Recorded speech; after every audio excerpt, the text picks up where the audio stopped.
Hoje a gente fala também sobre felicidade. O que uma criança precisa para ser feliz, hein? Eu vou conversar daqui a pouquinho com a Shirley de Oliveira, que é jornalista e vai esclarecer as nossas dúvidas. Você participa, como eu falei, por telefone ou pela fanpage. Lembrando que por telefone você pode já ir ligando e deixar sua pergunta com a produção para que a sua dúvida seja esclarecida ou a sua colocação seja feita. E agora a gente vai bater papo, esclarecendo as nossas dúvidas sobre os ambientes, o que pode ser propício no seu dia a dia, você que é pai, você que é mãe, você que é educador, para fazer uma criança feliz. Eu estou recebendo aqui no nosso estúdio a Shirley de Oliveira, que é jornalista. Tudo bem? Boa tarde. Tudo bem, boa tarde. Prazer te receber aqui, viu? Prazer meu, Jaque. Falando sobre um assunto tão interessante, tão importante, Shirley, alguns dados que nós temos trazido e temos pesquisado, conversando com psicólogos, com psiquiatras, com pessoas que são especializadas em pautas comportamentais, a gente percebe que crianças já têm apresentado patologias, já têm apresentado depressão cada vez mais cedo e, infelizmente, até o número de suicídio entre crianças tem alarmado. Por mínimo que ele pareça, quando a gente faz uma contagem, isso tem crescido.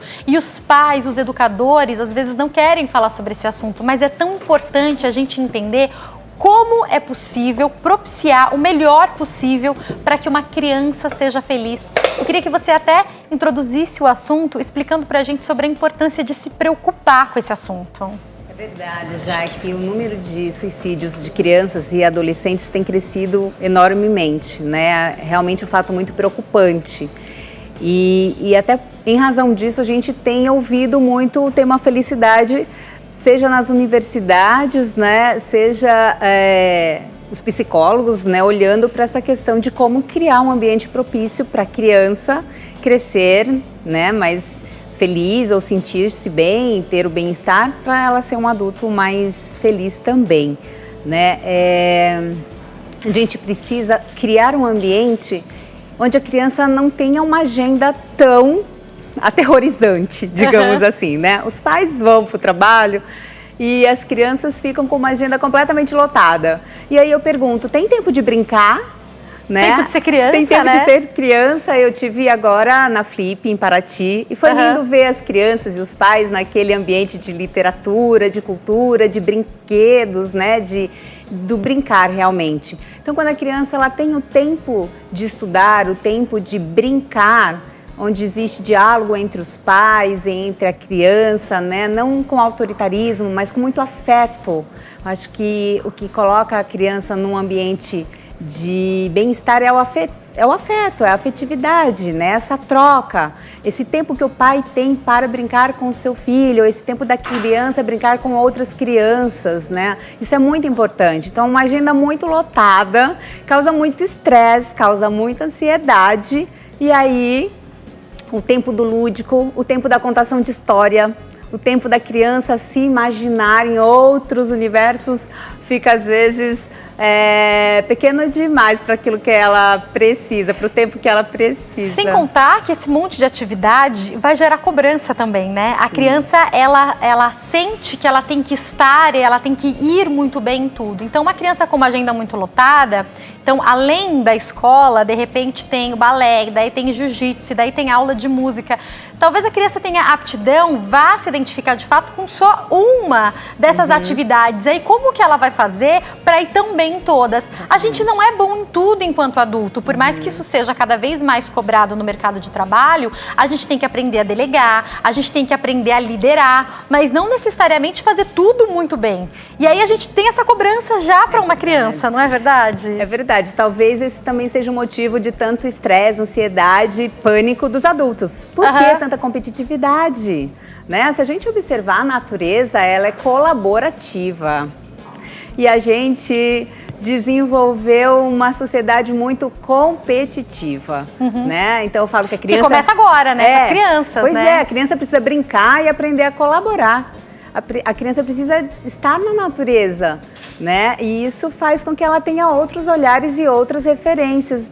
Eu preciso ser bom, né? Mas eu preciso ser o melhor, né? A gente tá num mundo cheio de desafios, a criança vai ter desafios, mas se ela aprende a colaborar, se ela aprende com o outro, se ela aprende, né, na empatia, então as coisas vão ser, ela vai crescer, ela vai desenvolver muitas habilidades e competências, mas ela vai ter uma possibilidade de ser mais tranquila, né? Eu queria até que você falasse um pouco para nós sobre aquilo que é aprendido dos pais, porque pessoas que reclamam muito, que murmuram muito, que sempre veem o copo meio vazio, que sempre encontram um problema dentro de uma situação, eu imagino que essas crianças, elas estão sempre observando os pais, os cuidadores, os educadores, aquela pessoa que passa boa parte do tempo com ela. A criança é uma esponjinha, então ela vai, às vezes a gente fala, tem a personalidade igual ao pai ou igual à mãe. Às vezes nem tanto é uma questão genética, às vezes é uma questão aprendida, não é mesmo? É verdade, a gente aprende habilidades socioemocionais, digamos assim. A gente aprende a ter um mindset positivo, que vai ver o copo meio cheio, né? Ou muitos pais têm esse hábito, né, de reclamar, de ver tudo cinzento, né? E isso acaba passando para as crianças. E quando o adulto cresce, quando essa criança cresce, vai ser um adulto que reclama também. Então, às vezes você pode estar num lugar maravilhoso, mas vai estar sempre achando o pelo no ovo, né? Motivo para reclamar. Então, a psicologia positiva, ela vem trazer a questão do pensamento positivo, da emoção positiva. Quer ser feliz? Muda essa forma de encarar o mundo tão cinzento, né? Porque a gente tem tantas bênçãos, a gente tem como agradecer tantas coisas, que a gente, claro que pode aprender a ter uma mente mais positiva, né? E isso vai fazer toda a diferença na hora de encarar os desafios da vida. Amo isso que você fala. Tem uma passagem na Bíblia que fala que como nós imaginamos será. Então, o quanto Deus já explica pra gente que seja no que a gente fala, no que a gente pensa, em como a gente vê, ou seja, o que a gente projeta é muito importante para o que vai acontecer, né? Eu tenho que ir para um break, mas na volta eu vou fazer a pergunta da Ângela, que é de... Onde você me falou que ela é, Cat? Ela de Franco da Rocha. Obrigada pela sua participação, Ângela. Ela faz uma pergunta que, na verdade, eu queria abrir aqui para uma discussão. Eu quero saber a sua opinião sobre isso. O mundo digital, essa era que as crianças nascem hoje, tem o que de impacto positivo e o que de impacto negativo na felicidade das crianças? Eu vou para um break, daqui a pouco eu tô de volta, não sai daí.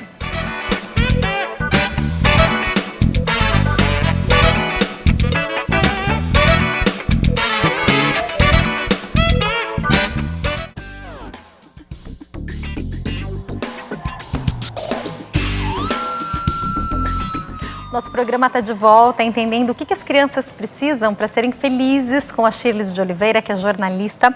Eu volto com a pergunta da Ângela, de Franco da Rocha, que deixou para a gente a dúvida no bloco anterior, sobre essa era digital que a gente vive. Bom, quero entender a sua opinião até enquanto jornalista, porque profissionalmente a gente sabe que houveram muitos benefícios, mas para a gente que é jornalista, houveram muitos problemas também com essa era digital. Eu acho que fake news a gente colocaria ali no topo, né? A dificuldade de apurar uma informação hoje. Mas pensando especificamente em crianças e em felicidade, quais são os prós e os contras? A gente pode pensar que tudo na vida é uma questão de equilíbrio, né? A gente não pode negar o avanço das tecnologias, os videogames que as crianças adoram, os joguinhos e etc e tal. Isso tudo também desenvolve no cérebro da criança habilidades, então também é importante, né? Raciocínio rápido, essas coisas todas. Mas tudo é uma questão de equilíbrio de tempo. Então, eu acho que tem sim ter o tempo da criança brincar, ela gosta, ela pode se desenvolver, mas ela não pode ficar o dia inteiro, né? Porque senão vai desenvolver o vício. Então, tem muitas crianças e adolescentes viciados, né, que os pais não conseguem mais tirar da frente do videogame, do notebook, do computador, né, mesmo do celular. Né? A gente anda de trem, as pessoas estão viciadas na tecnologia, virou parte do braço, né, e do corpo da pessoa. E isso é complicador. A gente vai usar sim, né, mas a gente precisa só equilibrar o tempo que a criança passa diante das telas, né? Tem hora para parar de usar, a gente tem hora, né? Temos que ter nessa disciplina de parar. Então, a partir das 9 horas, às vezes eu não pego mais o celular, porque, inclusive, aquela tela pode deixar a minha mente muito mais ativa. Fica até mais difícil para dormir, Fica mais difícil para dormir. Então, se a gente sofre isso como adulto, imagine a criança. Então, a questão dos pais adequarem, né? Na escola, é muito legal utilizar esses meios tecnológicos para fazer a criança pesquisar mais, descobrir coisas que ela não descobriria sozinha, visitar museus. É completamente diferente uma aula na nossa época de infância do que tem que ser uma aula hoje, porque eles já crescem um pouco nesse mundo digital. Então, se você não oferece o que há hoje nesse mundo digital e transforma isso de alguma maneira no aprendizado, a criança dispersa muito rápido, não é? Exatamente. Hoje, até para os adultos, eu dou aula na universidade, né? Conseguir reter a atenção é algo bem desafiador. E você tem que envolvê-los, né? Tem que trazer para junto, para conversa, para o diálogo. Eu fui a um culto domingo, o pastor falou, pode abrir a sua Bíblia, o seu tablet, o seu celular, mas por favor, não abre o WhatsApp, porque é um desafio hoje. Imagina, para os líderes nos cultos, nas reuniões, conseguirem fazer a pessoa prestar atenção. Eu fico imaginando para um professor, porque embora sejam situações diferentes, mas é a mesma coisa. Quem está ali à frente passando algum conteúdo tem a dificuldade de ter a certeza de que o outro está prestando atenção em você. E para a gente no nosso trabalho também, porque muitas pessoas que assistem, que estão aqui mandando mensagem na fanpage, às vezes me conhecem e mandam aqui no WhatsApp uma pergunta que é relevante ao bate-papo. Então, até entender como que a criança, imagina se pra gente é difícil, como que a criança vai gerenciar tudo isso é muito importante, né? Verdade. A gente sabe que a gente que estudou na educação tradicional, né, às vezes desligava a TV, o rádio para estudar, para ler, para grifar. Hoje eles são multitarefas, né? Eles conseguem prestar atenção. Até hoje, para pensar, às vezes, eu preciso de silêncio. E daí eu vejo que é completamente diferente as crianças hoje, né? Exatamente, eles são mais alertas, né? Eles têm habilidades que a gente não desenvolveu, porque eles já nasceram milênios, né? Então, eles têm essa capacidade muito mais de observação e de percepção, mas eu acho que o cuidado com o tempo que fica nos meios eletrônicos deve ser bem observado. Tudo pode ser bom ou ruim, depende dos excessos, né? O veneno depende da quantidade. E aí eu quero te perguntar, quando a gente fala nessa felicidade, já que a gente falou sobre a questão digital, que é, infelizmente, a ausência dos pais que estão fisicamente presentes. Então, seja aquele pai e aquela mãe que tem 1, 2 horas apenas com os filhos, porque trabalham fora, ou seja aquele pai e aquela mãe que no fim de semana, ou até a mãe que não trabalha e que durante a semana está ali todo dia, mas está tão atarefada com as coisas em casa, ou até mesmo no celular e no computador, que está fisicamente presente, mas não está de corpo inteiro com o filho. Esses dias uma amiga falava com uma amiga, olha, eu não estou mais respondendo o WhatsApp fora de alguns horários específicos, porque eu decidi que quando eu estou em casa, eu não vou mexer no celular, porque se eu fizer isso, eu tô com meu filho, mas não tô. Eu percebi que às vezes ali, com ele do meu lado, no sofá, tô respondendo uma mensagem, ele fica inquieto, ele tenta responder junto, tipo, mãe, presta atenção em mim, para de falar no celular. Eu acho que isso tem muito a ver com a felicidade das crianças, a atenção real, não tem? É verdade. A gente vive num mundo muito desafiador, né? Com muitos estímulos, tanto para os pais quanto para as crianças. Mas isso que você falou de ter qualidade com a criança, né? Dedicar atenção. Até, gente, o nosso pet pede atenção da gente. Né? Então, e adoece se a gente não trouxer essa atenção. Se está em casa, eu um dia ouvi isso numa palestra e foi muito interessante. Esteja 100% onde você está, né? Então esteja presente. É o que a gente ouve muito na meditação. Esteja presente. Você está no seu trabalho, esteja 100% no seu trabalho. Você está na sua casa, esteja em casa, seja cuidando do filho, cuidando da casa, enfim, cozinhando, esteja presente. Não precisa estar toda hora teclando, né, ansioso para ver quem mandou o WhatsApp, quem não mandou. Geralmente, quando a gente vai ver, não era nada demais. Verdade. Isso na faculdade, isso nas escolas também, né? Então, estar presente e dar o melhor de si, com amor, com afeto, né, com empatia, com dedicação, olhar para o olho do outro, contar a história para o filho, né, deixar o filho criar a sua história, criar um ambiente que gere criatividade, sabe? É importante para esse adulto que está no mercado muito competitivo, mas com o coração muito amoroso para tudo que está por vir, né? Então, os desafios existem. A gente não vive no mundo cor-de-rosa, a gente vive até num mundo muito tecnológico, né? A medida é a gente que dá.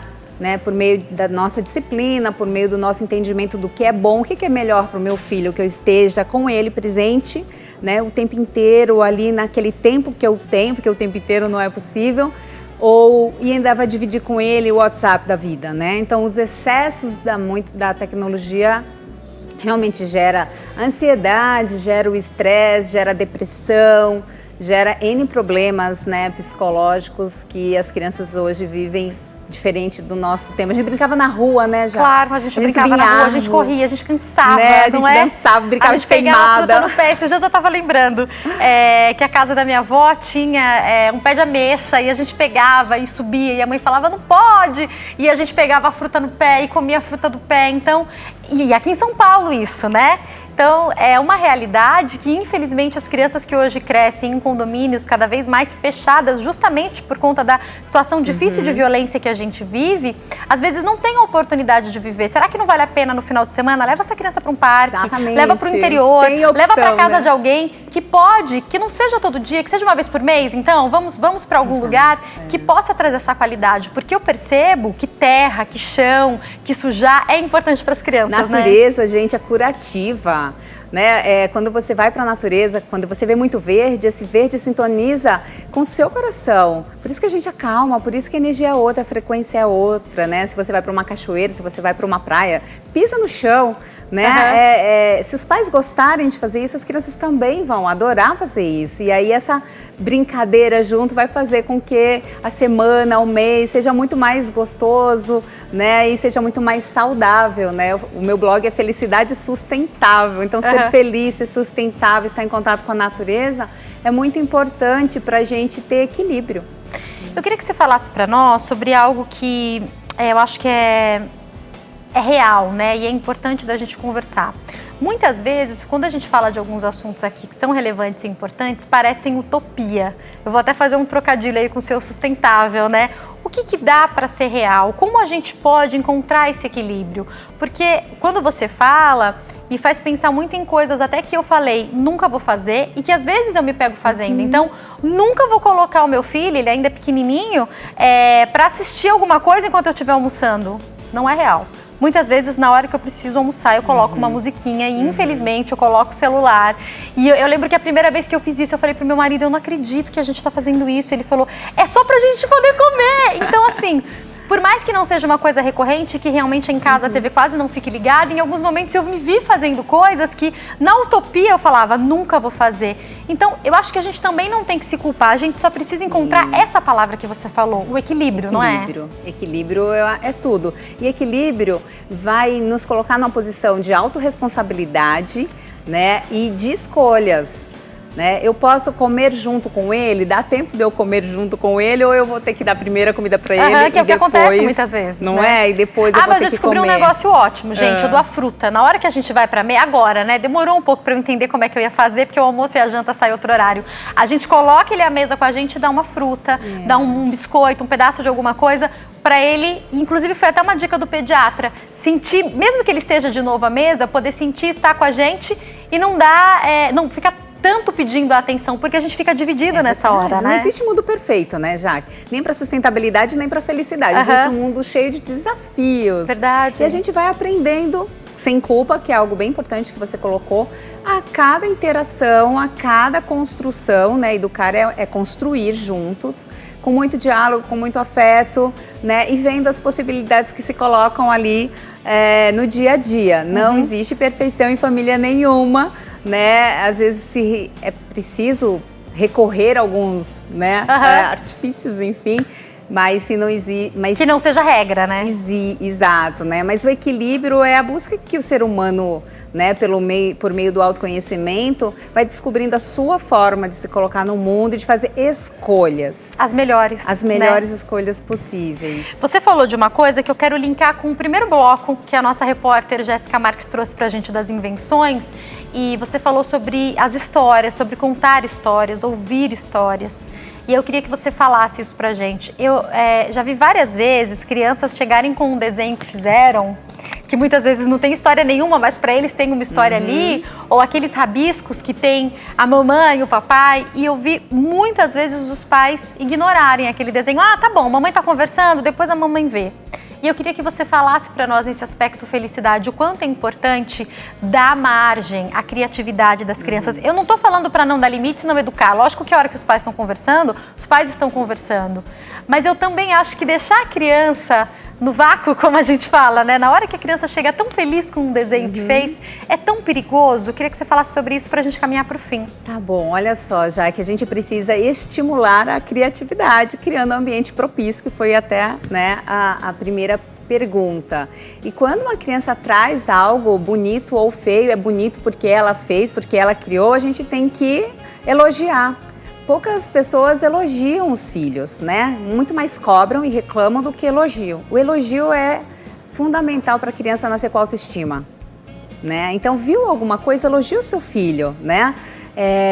Estimula ele a criatividade por meio da literatura e desse brincar. É bem interessante você não reprimir. Eu fiz uma atividade em sala de aula e os meus alunos, eu falei, desenhe o que você quiser. Não, professor, não desenho bem. Mas quem falou que você não desenha? Que faixa etária? Já adultos eles? Adultos. E era uma coisa tão simples. Não, mas eu não desenho. Era uma atividade design thinking. E o design thinking é essa, né, disciplina ou abordagem que faz com que as pessoas tirem, né, os limites daquilo que não é feio. Brainstorm serve para você expandir a sua percepção, enfim, a sua criatividade. E os meus alunos adultos falaram, não, mas eu não desenho bem. Um dia, quando criança, ouviu que aquele desenho estava horrível. Né? Então, eu acho que o elogio é uma ferramenta, digamos assim, para construir autoestima nas crianças e nos adultos também. Ai, que pena que eu tenho que encerrar. Se você tivesse que deixar uma dica para pais e educadores, qual dica você poderia deixar para a gente, pensando nesse ambiente propício para a felicidade das crianças? Tá.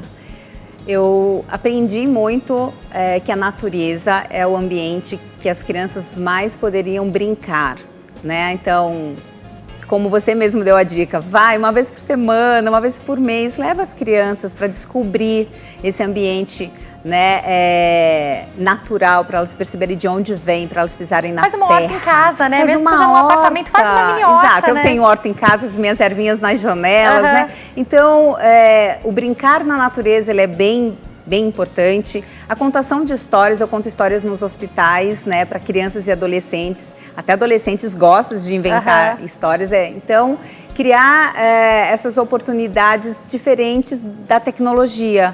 Então, tá lá no digital, ok, tem seu horário, tem seu tempo, mas ir para o lúdico, para a arte. Se a gente estimular a arte dentro de casa, né, a gente vai construir ambientes criativos bem interessantes.